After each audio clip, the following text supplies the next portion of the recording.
परंतु तू मेरे देश में मेरे ही कुटुंबियों के पास जाकर मेरे पुत्र इसहाक के लिए एक पत्नी ले आएगा।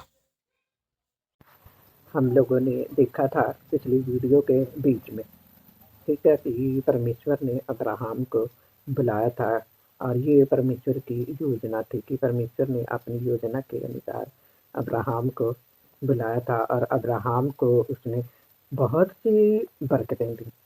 अब्राहम इसीलिए इस बात के लिए जाना जाता है कि परमेश्वर ने उसको चुना और परमेश्वर ने उसको बहुत आयत के आशीषें दी, बहुत सी परमेश्वर ने उसको बरकतें दी और उन्हीं बरकतों की वजह से आज हम लोग भी पूर्ण तौर से विश्वास करते हैं। परमेश्वर ने अब्राहम को वायदा किया हुआ था कि मैं तुझे वंश दूंगा जो कि तेरा नाम कहलाएगा।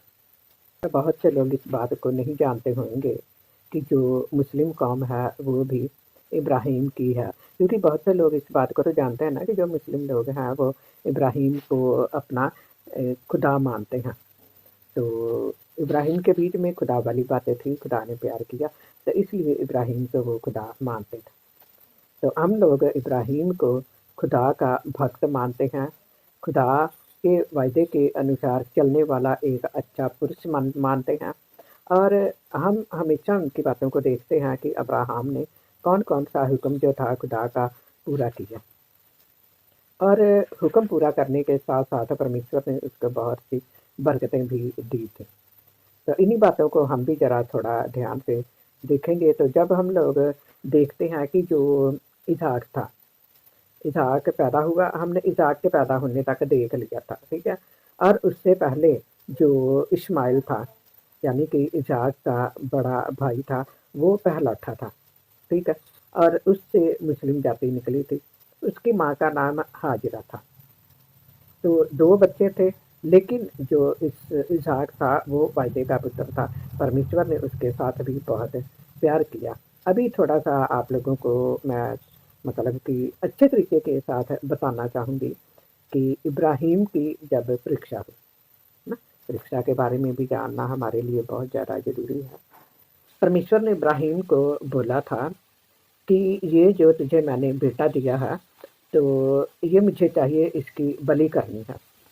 इब्राहिम बिल्कुल भी डरा नहीं था और इब्राहिम जो था वो जल्दी से मतलब उसने तैयारी कर ली और वो अपने नौकरों चाकरों को साथ लेकर जो भी घोड़े चाहिए थे, लकड़ी चाहिए थी, जो कुछ भी चाहिए था वो सारा कुछ लेकर और वो चल पड़ा।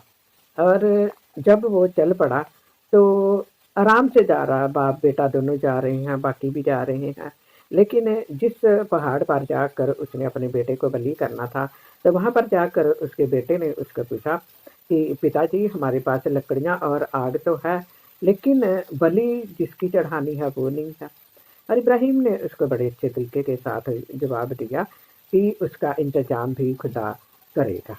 और सचमुच में परमेश्वर ने आगे जाकर जब हम सुनेंगे तो बड़ा अच्छा लगा। यहाँ पर सुनने में बहुत अच्छी बात हुई। परमेश्वर ने उसके जैसे ही इब्राहिम ने अपना हाथ बढ़ाकर और छुरी को लिया, यानी कि छुरी को जब उसने ऊपर किया तो एकदम से स्वर्गदूत आया और स्वर्गदूत ने पुकारा, यानी कि परमेश्वर ने पुकारा, हे अब्राहम।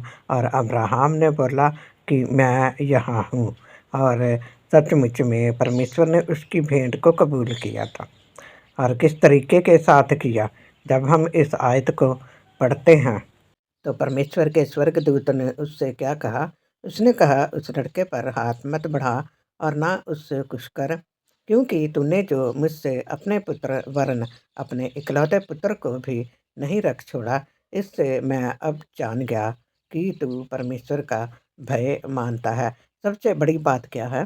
परमेश्वर का भय मानना। परमेश्वर का भय वही लोग मानते हैं जो परमेश्वर की आज्ञा के अनुसार चलते हैं। तो जब हम परमेश्वर की आज्ञा के अनुसार चलते हैं तो सचमुच में हम लोग बरकतों में भी बढ़ते हैं। तो यही सबसे बड़ा कारण है कि परमेश्वर ने इब्राहिम की परीक्षा को भी कबूल कर लिया।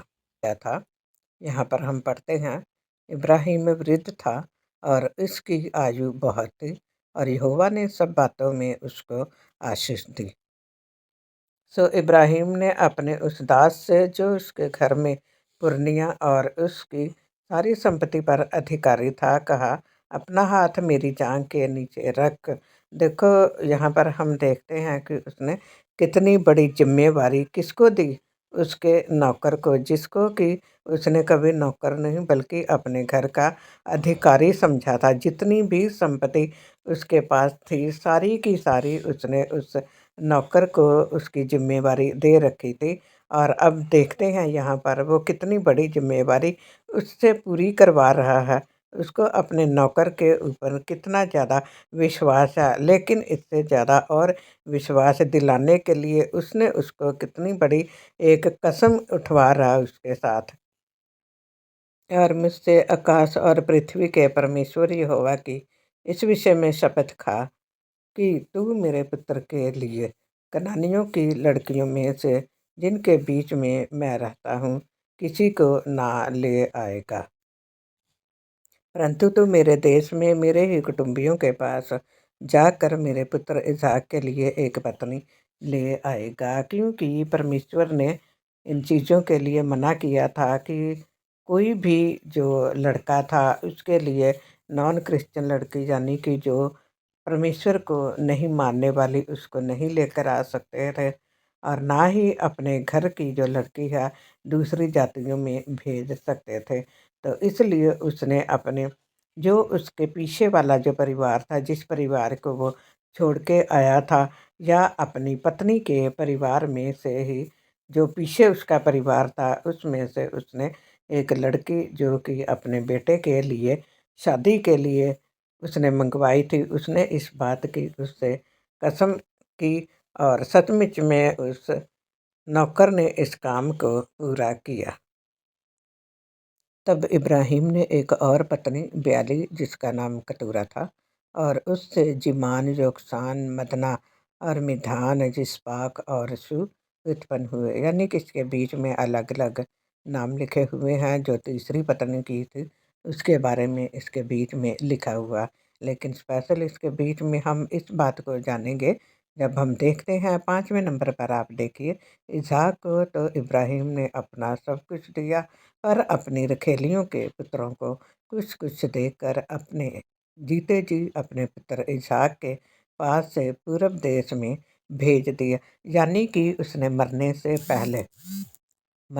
पहले उसने जो कुछ भी था वो सारा कुछ जो था, अलग अलग जितने भी उसने बच्चे पैदा किए थे उन सारे बच्चों को अलग अलग उनके हिस्से में जो कुछ भी आता था उनको दे दिया। और जो उसका वायदे का पुत्र इसहाक था उसको उसने अपने पास रखा और बाकी सबको दूर भेज दिया। ये सबसे बड़ा फर्ज था जो कि इब्राहिम ने पूरा किया था। और आज का युग ऐसे है कि हर एक माँ बाप को या एक पिता को, अगर वो जिम्मेदार पिता है, तो वो अपने बेटे को अपनी जो कुछ भी उसका हिस्सा बनता है वो उसको देख कर इसलिए दे ताकि उस घर में झगड़ा ना रहे, आपस में भाइयों का प्यार जो है वो भी बना रहेगा।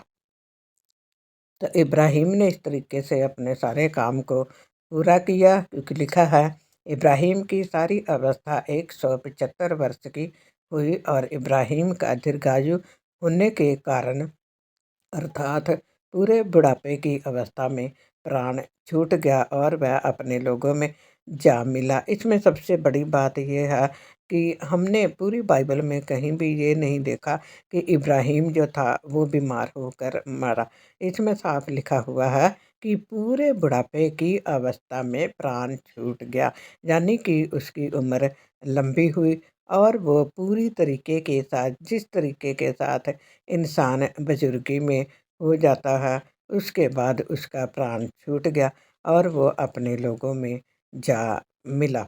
तो इससे हमें बहुत बड़ा मोटिवेशन मिलता है कि जो इब्राहिम है उसने किस तरीके के साथ अपने जीवन को गुजारा। उसने अपने जीवन के बीच में हर एक इंसान के साथ बिल्कुल सही तरीके के साथ रहा, और बच्चों के साथ भी उसने अपनी बनती हुई जिम्मेवारियों को भी पूरा किया ताकि उसके बाद झगड़ा ना हो, क्योंकि आजकल हम लोग देखते हैं कि झगड़े बहुत होते हैं।